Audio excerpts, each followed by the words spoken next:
शास्त्र सुचिंतित पुनि पुनि देखी, भूप सुसेवित बस नहीं लेखी। अर्थात अच्छी तरह से सेवा करने के बाद भी राजा को अपने बस में नहीं मानना चाहिए और भली भांति अध्ययन किए हुए शास्त्रों का भी, पुस्तकों का भी बार बार पुनर्अभ्यास करना अति आवश्यक है ताकि वह हमारे मस्तिष्क के ज्ञान कोश में बने रहें। तो तुलसीदास जी की इसी अवधारणा का पालन करते हुए हमारी नीट काका जी टीम ने एनसीईआरटी निचोड़ पुस्तकों की श्रृंखला का विमोचन किया, जिसमें एनसीईआरटी निचोड़ फिजिक्स तृतीय पुस्तक है। मैं निखिल मिश्रा उपस्थित हूं आप लोगों के सामने एनसीईआरटी निचोड़ फिजिक्स के कुछ तथ्य साझा करने के लिए। देखिए, होता क्या है कि हमारे जो भी मार्क्स होते हैं किसी भी संयुक्त प्रवेश परीक्षा में, किसी भी कॉम्पिटिटिव एग्जामिनेशन में जो मार्क्स हम अर्जित करते हैं या किसी भी परीक्षा में जो मार्क्स हम अर्जित करते हैं, जो मार्क्स हमें मिलते हैं, वो इस बात पे निर्भर करते हैं कि हमने कितनी बार पुनर्अभ्यास किया था। जब हम बार बार पुनर्अभ्यास करते हैं तो चीजें और ज्यादा, जो भी तथ्य हैं, जो भी फैक्ट्स हैं, जो फॉर्मूले हैं, जो कंसेप्ट्स हैं, और ज्यादा बढ़िया तरीके से हमें समझ में आने लगते हैं। वैसे भी कहा जाता है कि अच्छे लोग और अच्छी पुस्तकें एक बार में समझ में नहीं आती, तो बार बार पुनर्अभ्यास अति आवश्यक है ताकि परीक्षा में, संयुक्त प्रवेश परीक्षा में, कॉम्पिटिटिव एग्जामिनेशन में जब प्रश्न हमारे सामने उपस्थित हो तो उसको देखते ही न्यूनतम समय में उसको सॉल्व किया जा सके।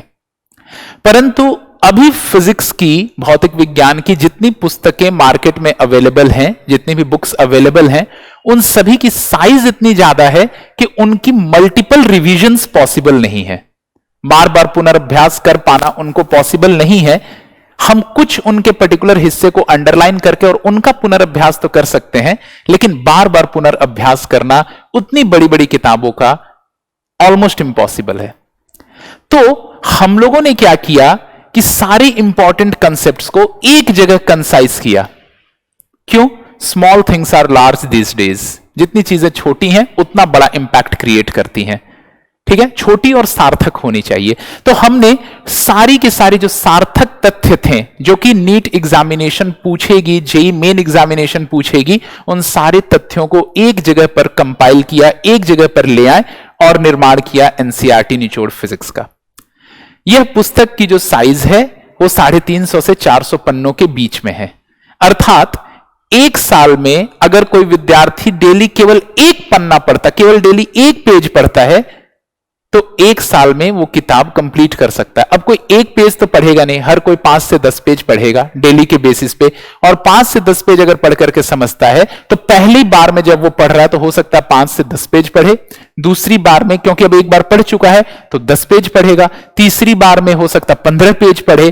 ठीक है ना? तो मल्टीपल रिवीजन्स कर पाएगा वो। एक साल के अंदर ही वो इस किताब का डबल डिजिट रिवीजन कर पाएगा, मतलब कि 10 बार से ज्यादा रिवीजन कर पाएगा।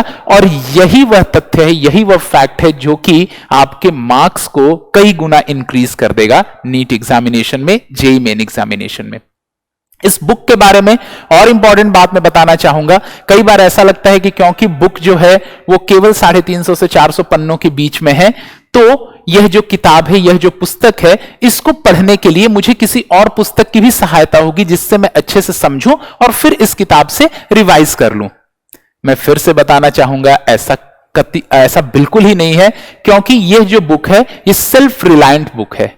इंडिपेंडेंटली आपको नीट में 180 आउट ऑफ 180 स्कोर कराने के लिए सक्षम है। जेईई मेन में भी आपको 100 आउट ऑफ 100 स्कोर कराने के लिए सक्षम है, इंडिपेंडेंटली ये किताब। इस किताब में केवल और केवल फॉर्मूले नहीं है, इस किताब के अंदर कंसेप्ट्स हैं, बिल्कुल एग्जॉस्टिव थ्योरी है। उन थ्योरीज को बैकअप करने के लिए सॉल्व्ड एग्जांपल्स हैं, जो कि अच्छे स्तर के सॉल्व्ड एग्जांपल्स हैं। हम यह मानते हैं कम खाओ लेकिन अच्छा खाओ। बहुत सारे छोटे छोटे छोटे छोटे सॉल्व्ड एग्जांपल्स और रिपीटेटिव सॉल्व्ड एग्जांपल्स की जगह पे हमने ऐसे सॉल्व्ड एग्जांपल्स इसके अंदर दिए हैं जहां पर एक सॉल्व्ड एग्जांपल जो है वो मल्टीपल कंसेप्ट्स को क्लियर कर देता है। ऑल्सो मैं ये बताना चाहूंगा कि बुक को इस तरह से अरेंज किया गया है ताकि कॉम्पिटिटिव एग्जामिनेशन पे जो हमारा फोकस हो वो बहुत ही ज्यादा बेहतर तरीके से हो पाए। जैसे कि मैं आपको उदाहरण देना चाहूंगा कि एनसीईआरटी वगैरह में सर्कुलर मोशन जो है वो 3 हिस्सों में है। सर्कुलर काइनेमेटिक्स के बाद, मतलब कि मोशन इन 2D के बाद सर्कुलर काइनेमेटिक्स आती है। फ्रिक्शन के बाद, मतलब Newton's laws motion and friction के बाद सर्कुलर डायनेमिक्स आती है, and work power and energy के बाद वर्टिकल सर्कुलर मोशन आती है। और बच्चे हमेशा कंफ्यूज रहते हैं सर्कुलर काइनेमेटिक्स, डायनेमिक्स और वर्टिकल सर्कुलर मोशन में। हमने पूरी सर्कुलर मोशन को कनेक्ट करके एक अलग से चैप्टर दिया है after work power and energy. Work power and energy के बाद हमने वापस एक पूरा का पूरा चैप्टर सर्कुलर मोशन क्रिएट किया है।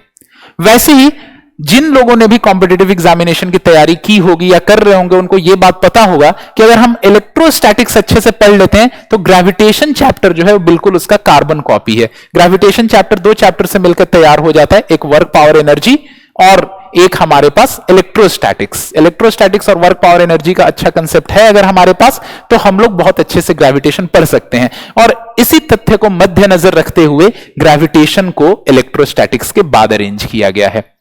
तो कुल मिलाकर के किताब को बिल्कुल इस तरह से संयोजा गया है, इस तरह से बनाया गया है, इस तरह से लिखा गया है कि नीट और जेई के अंदर आप उच्चतम मार्क्स हासिल कर पाओ।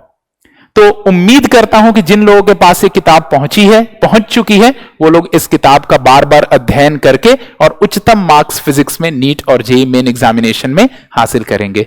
पूरी नीट काका जी की तरफ से जो एनसीईआरटी निचोड़ फिजिक्स के विद्यार्थी हैं और अन्य विद्यार्थी भी जो नीट 2021 में अपीयर हो रहे हैं या 2022 में अपीयर हो रहे हैं, उन सभी को अग्रिम बधाई, बहुत बहुत बधाई, धन्यवाद।